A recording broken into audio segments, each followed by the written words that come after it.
Good morning, guys. I am Dr. Sunangi, and welcome to my day as psychiatry resident on my camp duty actually.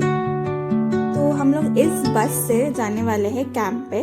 तो आज हमारा नौगांव का posting है, तो ये अच्छा सा ट्रांसपोर्ट व्हीकल मिलता है हम लोगों को जाने के लिए।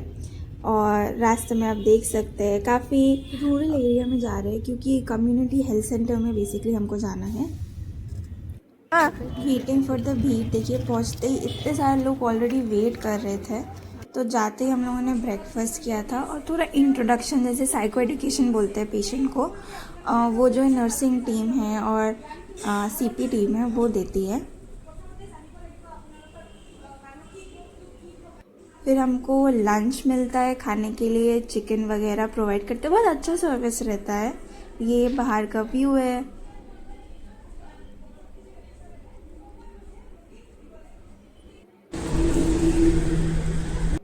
यहाँ पे उसने हाथ धोया, ठीक है। हाँ। फिर बोला कि तू ये करो, हैंडीमैन को बोलो। कितना अच्छा है ये वाला। अराउंड आई थिंक 3-4 बज गए थे। We were back from the posting. Hi guys, तो जैसे आज आपने देखा वीडियो में, मेरा कैंप ड्यूटी था। कैंप ड्यूटी मतलब जैसे हम लोग एक टर्शरी हेल्थ केयर सेंटर में काम कर रहे हैं, तो जो क्या है यार, छिपकली का डिस्ट्रैक्ट हो जाती हूँ मैं।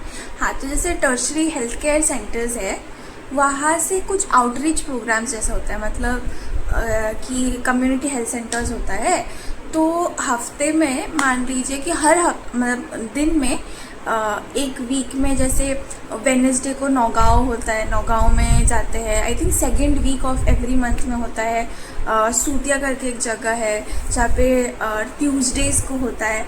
तो वैसे ही ऐसे कम्युनिटी हेल्थ सेंटर्स में हमको जाना होता है और वहाँ पे पेशेंट्स को देखते हैं। डिफरेंस बस ये है कि जैसे कोई न्यू पेशेंट है या फिर पेशेंट को कुछ प्रॉब्लम हो रहा है, तो अगर वहाँ पे मैनेज हो जाए, क्योंकि वहाँ पे थोड़ा लिमिटेड रिसोर्सेज अवेलेबल है, मैनेज हो जाए with whatever limited medicine we have, तो हम वहाँ पे दे देते हैं। अगर नहीं है तो हम उन्हें रेफर बैक करते हैं एलजीबी में, मतलब तेजपुर मेंटल हॉस्पिटल नॉर्मली बोलते हैं सब यहाँ पे, तो वहाँ पे रेफर बैक कर देते हैं। तो वही मतलब जैसे जो भीड़ होता है, मैंने थोड़ा कैप्चर करने की कोशिश किया। बाकी जब एक बार लोड आने का स्टार्ट हो जाता है तब तो वीडियो वगैरह नहीं बनाया जा सकता है, बहुत सारा पेशेंट आ जाता है। और एज अ जेआर, लाइक हम लोग जेआर है ना, तो एक अच्छा बात होता है कि जैसे हम जब हॉस्पिटल में रहते हैं तो नॉर्मली हम लोग न्यू केसेस सीन करते हैं, हम देखते हैं। लेकिन जो फॉलोअप है, मान लीजिए कि मैंने आज आपको दवाई दिया, फिर मैंने बोला कि आप 1 महीने बाद वापस आइए, तो जब आप 1 महीने बाद वापस आते हैं तब मैं एज अ जेआर नहीं देखूंगी। तब जो एसआर है या कंसल्टेंट है, मतलब सीनियर रेसिडेंट या फिर कंसल्टेंट है, वो देखते हैं। तो हम लोग फॉलो अप नहीं कर पाते केस को कि अरे हमने जो देखा था उसमें क्या इम्प्रूवमेंट हुआ, मेडिसिन में कोई साइड इफेक्ट हुआ क्या, ये वाला मेडिसिन नहीं काम कर रहा तो कुछ और दे सकते हैं क्या, ये वाला हम देख नहीं पाते हैं। तो वो थोड़ा ऐसा लगता है कि सीखने में लिमिटेशन आ जाता है। लेकिन जब हम ये कैंप ड्यूटीज़ में जाते हैं तब हम फॉलोअप केसेस देखते हैं, ऑलमोस्ट इंडिपेंडेंटली ही देखते हैं।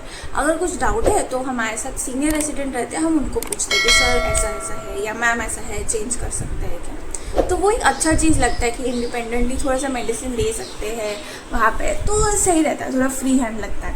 बाकी कुछ ऐसा लगता है कि कॉम्प्लेक्स है तो रेफर बैक कर ही देते हैं एलजीबी में।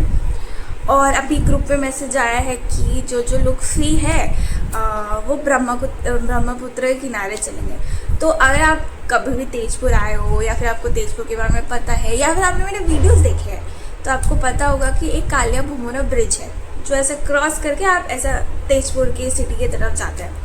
तो उसके नीचे जाने का एक जगह है, मुझे यार 1.5 साल हो गया लेकिन मैं नहीं गई हूँ वहाँ पे। तो आज सोचा है कि हम लोग जाएंगे और देखते हैं, थोड़ा वहाँ पे वीडियो कैप्चर करते हैं। और आप लोग भी बताओ आपको कैसा लगा। ये वाला अच्छा है व्यू, देखते हैं बीच में से ब्रह्मपुत्र किनारे आए हैं सब कॉलेज के बाद। चलो चल के जाते हैं। मैं तो पहली बार आई हूँ 1.5 साल में यहाँ पे। पिकनिक स्पॉट है, वहाँ पे जाने के लिए पैसे देके जाना पड़ता है। और हाथ धोने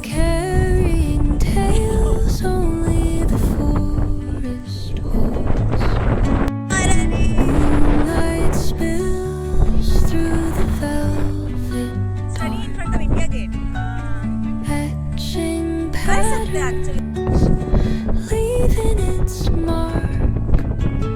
The roots stretch deep, the earth's gentle sigh, a lullaby sung to खाना वाना खा के I slept and next week से हम लोग का एग्जाम स्टार्ट होने वाला है।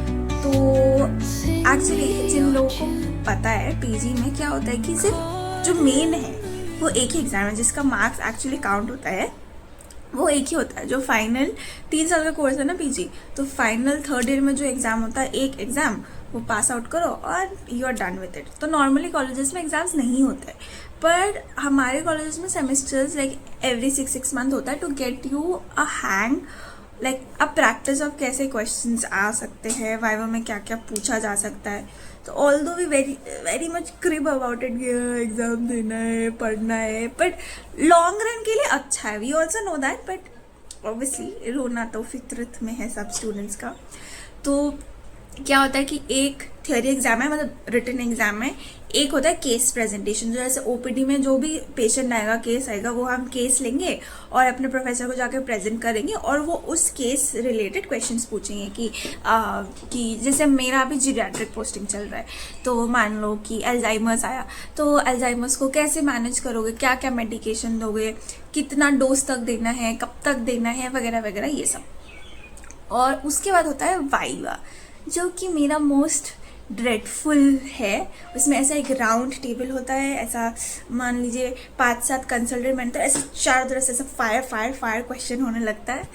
तो बहुत स्केरी होता है वो एक्चुअली। एंड ऑब्वियसली कुछ क्वेश्चंस जवाब दे सकते हैं, मैक्सिमम क्वेश्चन जवाब नहीं दे सकते हैं, और फिर लास्ट में सब एकदम ऐसा डिसअपॉइंटेड हो जाता है कि अब तो सेकेंड ईयर हो गए हो, अब तो कुछ पढ़ लिख लो भाई। तो इसी के लिए अभी थोड़ा सा पढ़ना शुरू करेंगे आज से, and I guess I will meet you whenever I get time to make another vlog. Bye bye then.